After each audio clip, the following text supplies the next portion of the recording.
ಕೋಟ್ಯಾಧಿಪತಿಯ ಮಗಳು 2.5 ಕೋಟಿ ಖರ್ಚು ಮಾಡಿ ಮದುವೆ ಮಾಡಿ ಕಳಿಸಿರ್ತಾರೆ. ತನ್ನ ಸಮಸ್ಯೆಗಳನ್ನು ಎದುರಿಸಲಾಗದೆ ಆತ್ಮಹತ್ಯೆ ಮಾಡ್ಕೊತಾರೆ. ಜೋಪಾನವಾಗಿ ಇಟ್ಕೊಳ್ಳೋ ಅಥವಾ ತೆಗೆದು ಬಿಸಾಕ್ಲು ಒಂದೇ.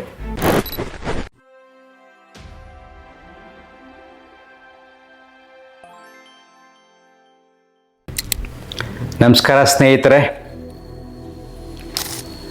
ನೀವು ರೀಸೆಂಟಾಗಿ ನ್ಯೂಸಲ್ಲಿ ಕೇಳಿರ್ತೀರ, ಕೋಟ್ಯಾಧಿಪತಿಯ ಮಗಳು 2.5 ಕೋಟಿ ಖರ್ಚು ಮಾಡಿ ಮದುವೆ ಮಾಡಿ ಕಳಿಸಿರ್ತಾರೆ. ಅವರು ಆತ್ಮಹತ್ಯೆ ಮಾಡ್ಕೊತಾರೆ. முடிஞ்சு போச்சு எல்லாமே. நான் போறேன். என் உலகமே நீங்களும் அம்மாவும் தான். நீங்கெல்லாம் என்னை பத்தி கண்ட கனவும் வச்ச ஆசையும் எதுவுமே நிறைவேறல. ஆனா என்னோட கடைசி மூச்சோட நம்பிக்கை நீங்க மட்டும்தான். ஆனா உங்களை ரொம்ப நான் நோகடிச்சிட்டேன். ரொம்ப என்னால நீங்க காயப்பட்டீங்கன்னு புரிஞ்சிருச்சு. உங்களால வாயிட்டு சொல்லவும் முடியல. அதே சமயம் என்ன இப்படி பார்க்கவும் முடியல. ಸಂಸಾರದಲ್ಲಿ ಬರತಕ್ಕಂಥ ಸಮಸ್ಯೆಗಳನ್ನು, ಸಂಬಂಧಗಳಲ್ಲಿ ಬರತಕ್ಕಂಥ ಸಮಸ್ಯೆಗಳನ್ನು ಎದುರಿಸಲಾಗದೆ ಆತ್ಮಹತ್ಯೆ ಮಾಡ್ಕೊತಾರೆ. ಇದೊಂದು ವಿಷಯವನ್ನು ತಗೊಂಡು ಇದ್ರ ಬಗ್ಗೆ ಮನಸ್ಥಿತಿಗಳ ಬಗ್ಗೆ ನಾನು ವಿಶ್ಲೇಷಣೆ ಕೊಡ್ತೀನಿ. ನನ್ನ ಜೀವನಾನುಭವದಲ್ಲಿ 26 ವರ್ಷಗಳ ಹಿಂದೆ ನಾನು ರವಿಶಂಕರ್ ಆಶ್ರಮದಲ್ಲಿದ್ದಾಗ ಒಂದು ಘಟನೆ ನಡೀತು. ಅಲ್ಲಿ ಪ್ರೋಗ್ರಾಮ್ ಮಾಡ್ತಿದ್ವಿ, ಆರ್ಟ್ ಆಫ್ ಲಿವಿಂಗ್ ಕೋರ್ಸ್ ಮಾಡಬೇಕಾದ್ರೆ ಲಾಸ್ಟ್ ಡೇ ಕಂಪಲ್ಸರಿ ಯಾವುದಾದ್ರು ಒಂದು ಪ್ರಶ್ನೆ ಕೇಳಿ ಅಂತ ನಾವು ಹೇಳ್ತೀವಿ. ಸೊ ಕೊನೆ ಎಲ್ಲ ಪ್ರಶ್ನೆ ಬರ್ಕೊಡ್ತಾರೆ, ಕೆಲವರು ಹಾಗೆ ಡೈರೆಕ್ಟಾಗಿ ಕೇಳ್ತಾರೆ. ಸೊ ಎಲ್ಲರೂ ಪ್ರಶ್ನೆ ಕೇಳಿದ್ರು. ಒಬ್ಬ ಲೇಡಿ ಸುಮ್ಮನೆ ಕುಳ್ತಿದ್ರು. ನಾನು ಯಾಕಮ್ಮ ನೀವೇನು ಕೇಳ್ತಾ ಇಲ್ಲ, ಅವನು ಅಬ್ಸರ್ವ್ ಮಾಡ್ತಾ ಇದ್ದೆ 3 ಡೇಸಿಂದ ರೆಸಿಡೆನ್ಷಿಯಲ್ ಪ್ರೋಗ್ರಾಮ್.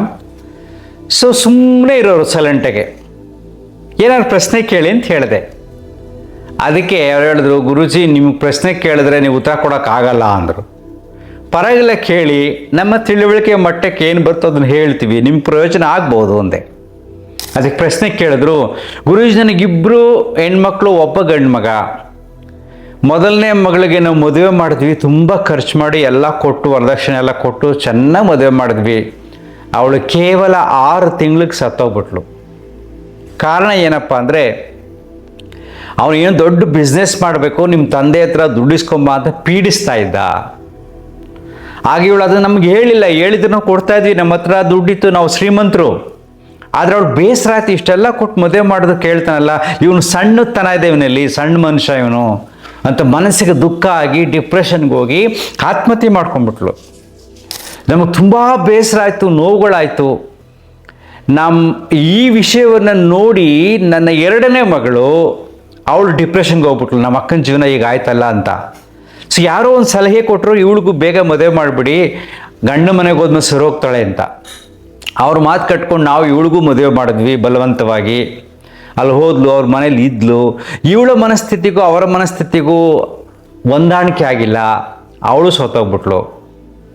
ಹೇಳಿ ಗುರೂಜಿ ಉತ್ತರನ. ನಾನು 2 ಕಣ್ಣುಗಳು, ನಾನು 2 ಹೆಣ್ಮಕ್ಳು, ನಾನು ಹೇಗೆ ಆನಂದವಾಗಿರಲಿ, ಹೇಗೆ ನಾನು ಖುಷಿಯಾಗಿರಲಿ ಅಂತ. ನಾನು ಸ್ವಲ್ಪ ಹಾಗೇ ಸೈಲೆಂಟಾಗಿದ್ದು. ಆಮೇಲೆ ಹೇಳಿದೆ, ನೋಡಮ್ಮ, ಈ ಜೇಬಿನಲ್ಲಿ 500 ರೂಪಾಯಿ ಇದೆ, ಈ ಜೇಬಲ್ಲಿ 1000 ರೂಪಾಯಿ ಇದೆ. ಕಾರಣಾಂತರದಿಂದ 1000 ರೂಪಾಯಿ ಕಳ್ಕೊಂಡ್ಬಿಟ್ಟಿದ್ದೀನಿ. ಕಳ್ತನ ಆಗಿದೆಯೋ, ಬಿದ್ದೋಗಿದೆಯೋ, ಏನೋ ಆಗಿದೆ. ನಾನು ಉಳ್ಕೊಂಡಿರೋದೇ 500 ರೂಪಾಯಿ. ಈಗ 500 ರೂಪಾಯಿನ ನಾನು ಜೋಪಾನವಾಗಿ ಇಟ್ಕೊಳ್ಳೋ ಅಥವಾ ತೆಗೆದು ಬಿಸಾಕ್ಲು ಒಂದೇ. ಅವರು ಯೋಚನೆ ಮಾಡಿದ್ರು ಸ್ವಲ್ಪ ಹೊತ್ತು. ಒಂದೇ ಸಮ ಅಳ್ತಿದ್ದಾರೆ. ಯಾಕೆಂದರೆ 500 ರೂಪಾಯಿ ಯಾವುದಪ್ಪ ಅಂದರೆ ತನ್ನ ಗಂಡ ಮತ್ತು ತನ್ನ ಮಗ.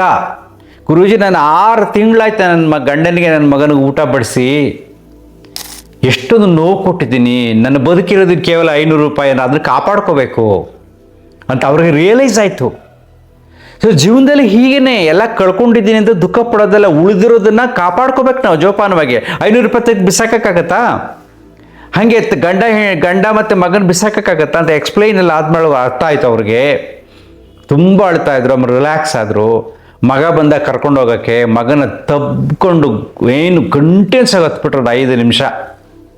U see this. ಅಂದರೆ ಈ ಉತ್ತರ ನನಗೆ ಹೇಳಿ ಅಂತ ಯಾರು ಹೇಳಿರಲಿಲ್ಲ, ನಾನು ಯಾವುದೇ ಪುಸ್ತಕದಲ್ಲಿ ಓದಿರಲಿಲ್ಲ. ಆ ಮನಸ್ಥಿತಿಗೆ ತಕ್ಕಾಗೆ ಆ ಕ್ಷಣಕ್ಕೆ ಬಂದಂಥ ಉತ್ತರ. ಬಟ್ ಆ ಮನಸ್ಸಿಗೆ ಆ ಉತ್ತರ ತುಂಬ ಆಳವಾಗಿ ನಾಟ್ತು. ಅದರಿಂದ ಅವ್ರಿಗೆ ಅರ್ಥ ಆಯಿತು.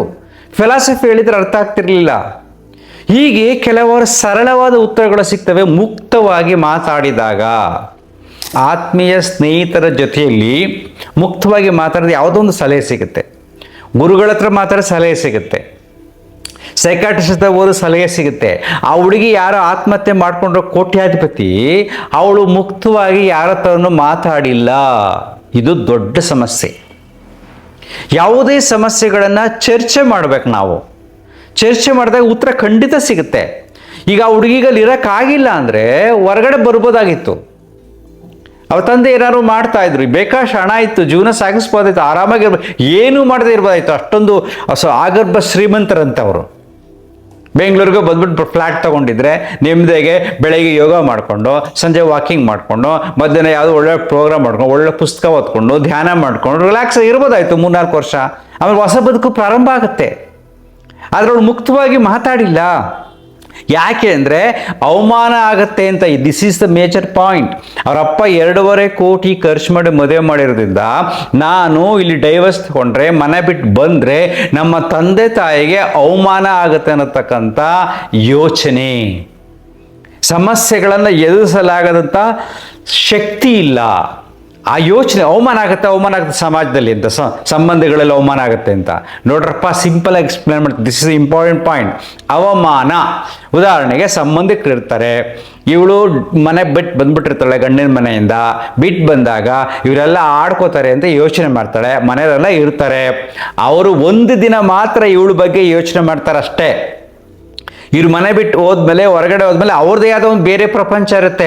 ಅವ್ರಿಗೆ ಬೇಕಾಷ್ಟು ಸಂಬಂಧಗಳಿರ್ತವೆ, ಅವ್ರದ್ದೊಂದು ಸಮಸ್ಯೆಗಳಿರ್ತವೆ, ಅದ್ರಲ್ಲಿ ಮುಳುಗೋಗ್ತಾರೆ ಅವರು. ನಿನ್ನ ಬಗ್ಗೆ ಯೋಚನೆ ಮಾಡೋಕ್ಕೆ ಅವ್ರ ಟೈಮ್ ಇರೋದಿಲ್ಲ. ನೀನು ಒಬ್ಬಳು ಮಾತ್ರ 20 ಜನ ನನ್ನ ಬಗ್ಗೆ ಯೋಚನೆ ಮಾಡ್ತಾರೆ ಅಂತ ಯೋಚನೆ ಮಾಡ್ಕೊಂಡು ನೀವು ಡಿಪ್ರೆಷನ್ಗೆ ಹೋಗ್ತೀರ ಅಷ್ಟೇ ಹೊರತು ಬೇರೆಯವರೆಲ್ಲ ನಿಮ್ಮ ಬಗ್ಗೆ ಯೋಚನೆ ಮಾಡಲ್ಲ. ಅದು ಕ್ಷಣಿಕ. 1 ದಿನ 2 ದಿನ ನಿಮ್ಮ ಸುತ್ತಮುತ್ತಲಿನ ಜನ ಯೋಚನೆ ಮಾಡ್ಬೋದು ಅಷ್ಟೇ.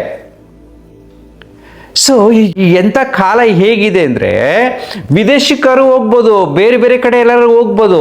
ಅಲ್ಲಿ ಬಂದು ನೀವು ನೋಡೋರು ಯಾರು? ಈ ನಮ್ಮನೆ, ನಾನು ಇಲ್ಲಿ ಈ ಮನೆಗೆ ಬಂದು ನಾನು 25 ವರ್ಷ ಆಯಿತು. ಅಯ್ಯೋ, ಅಕ್ಕಪಕ್ಕದವ್ರು ಎಷ್ಟೋ ಜನ ಬರ್ತಾರೆ, ಪರಿಚಯನೇ ಇಲ್ಲ. 1, 2, 3 ಜನ ಅಷ್ಟೇ, ನಮ್ಮ ಯೋಗ ಸ್ಟೂಡೆಂಟ್ಸ್ ಅಷ್ಟೇ. ಎಷ್ಟೋ ಜನಕ್ಕೆ ಆ ಏರಿಯಾದವ್ರಿಗೆ ಗೊತ್ತೇ ಇಲ್ಲ, ಹಿಂದಿನ ಮನೆಯವ್ರಿಗೆ ಗೊತ್ತೇ ಇಲ್ಲ. ಅದು ಅಪಾರ್ಟ್ಮೆಂಟ್ ಇರೋರಿಗೆ ಏನೇನೂ ಪರಿಚಯ ಇರೋದಿಲ್ಲ. ಪ್ರಪಂಚ ಹೀಗಿದೆ. ಇನ್ನು ವಿದೇಶಕ್ಕೆ ಹೋದರೆ ನಿಮ್ಮ ನೋಡೋರು ಯಾರು? ನಿಮ್ಮ ಪಾಡು ನೀವು ಆರಾಮಾಗಿ ರಾಯಲ್ ಆಗಿರ್ಬೋದು.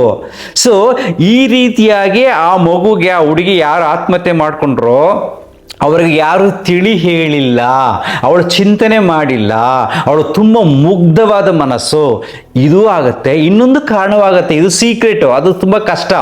ಕೆಲವರಿಗೆ ಬಾಡಿನಲ್ಲಿ ಹಾರ್ಮೋನಲ್ ಚೇಂಜಸ್ ಆಗಿ, ಮನಸ್ಸಿನಲ್ಲಿ ಚೇಂಜಸ್ ಆಗಿ ಅದೇನಾಗುತ್ತೆ, ಕಾಡುತ್ತದು. ಅದು ಕಾಯಿಲೆ ರೀತಿ. ಅದನ್ನು ಆಸ್ಪತ್ರೆಗೆ ಹೋಗಿ ಟ್ರೀಟ್ಮೆಂಟ್ ತೊಗೋಬೇಕು, ಸೈಕಾಟ್ರಿಸ್ಟ್ನೇ ಹೋಗ್ಬೇಕು. ಆಗ ಅವರು ಮೆಡಿಸಿನ್ ಕೊಡ್ತಾರೆ. ಈಗ ಅವಳು ಕಾಯಿಲೆ ಬಂದಿದೆ ಅಂತ ತುಂಬ ಜನಕ್ಕೆ ಅರ್ಥ ಆಗೋದಿಲ್ಲ. ಇನ್ನು ಕೆಲವರು ಪರ್ಸ್ನಲ್ ಪ್ರಾಬ್ಲಮ್ಸ್ ಇರ್ತವೆ, ಸೆಕ್ಷುವಲ್ ಪ್ರಾಬ್ಲಮ್ಸ್ ಇರುತ್ತೆ, ಅದನ್ನ ಹ್ಯಾಂಡಲ್ ಮಾಡೋಕ್ಕೆ ಬರೋದಿಲ್ಲ, ಅದ್ರ ಬಗ್ಗೆ ಏನು ಅಂತ ತಿಳುವಳಿಕೆ ಇರೋದಿಲ್ಲ, ಅದನ್ನು ಅವರು ಅನುಭವಿಸೋದಿಲ್ಲ. ಇದು ಕೂಡ ಇರುತ್ತೆ. ನಾವು ಸುಮ್ಮನೆ ಅವ್ರು ಆತ್ಮಹತ್ಯೆ ಮಾಡ್ಕೊಂಡ್ಬಿಟ್ರು ಅಂತ ಹೇಳ್ತೀವಿ. ಸೊ ನಾನಾ ದೃಷ್ಟಿಕೋನದಲ್ಲಿ ನಾವು ಯೋಚನೆ ಮಾಡಿದಾಗ, ಸಮಸ್ಯೆಯ ಮೂಲ ನಮಗೆ ಅರ್ಥ ಆದಾಗ, ಕೆಲವು ಸಾರಿ ಆ ಸಮಸ್ಯೆಗೆ ಪರಿಹಾರ ತುಂಬ ಸರಳವಾಗಿರುತ್ತೆ.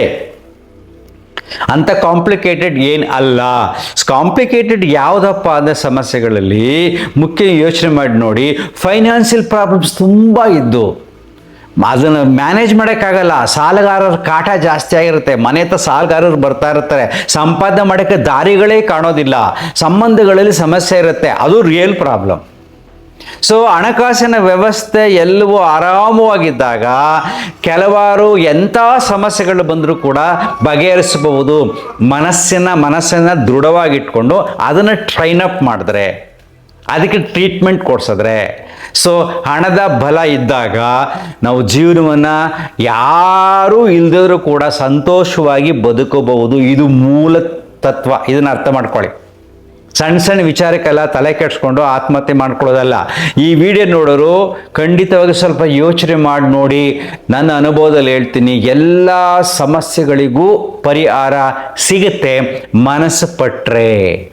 ನಾನು ಬದುಕಬೇಕು ಅಂತ ಮನಸ್ಸು ಪಟ್ಟರೆ, ದೇಹ ಎಲ್ಲ ಚೆನ್ನಾಗಿದ್ದಾಗ, ಹಣ ಎಲ್ಲ ಇದ್ದಾಗ ಈ ಬದುಕನ್ನ ಹಾಳು ಮಾಡ್ಕೊಡ್ತಿರಲ್ಲ. ಎಷ್ಟೋ ಜನ ಕಣ್ಣಿರಲ್ಲ, ಕಿವಿರಲ್ಲ, ಕಾಲಿರಲ್ಲ, ಕೈಗಳಿರಲ್ಲ, ತುಂಬ ರೋಗಿಷ್ಠರಾಗಿರ್ತಾರೆ. ಅವರ ಬದುಕೆಲ್ಲ ಸಾಗ್ತಾ ಇರಬೇಕಾದಾಗ, ಎಲ್ಲವೂ ಚೆನ್ನಾಗಿದ್ದಾಗ ಆತ್ಮಹತ್ಯೆ ಮಾಡ್ಕೊಳ್ತಕ್ಕಂಥ ಮೂರ್ಖತನ ಯಾರಿಗೂ ಬರಬಾರ್ದು. ಈ ದಿಶೆಯಲ್ಲಿ ಯೋಚನೆ ಮಾಡಿ. ಅದಕ್ಕೋಸ್ಕರ ನಾನು ಕ್ಲಾರಿಫಿಕೇಶನ್ ಕೊಟ್ಟೆ. ನೆನಪಿಟ್ಕೊಳ್ಳಿ, ಎಲ್ಲ ಸಮಸ್ಯೆಗಳಿಗೂ ಪರಿಹಾರ ಸಿಕ್ಕೇ ಸಿಗುತ್ತೆ ಪ್ರಯತ್ನ ಪಟ್ಟರೆ. ಅರ್ಥ ಆಯ್ತಾ? Thank you.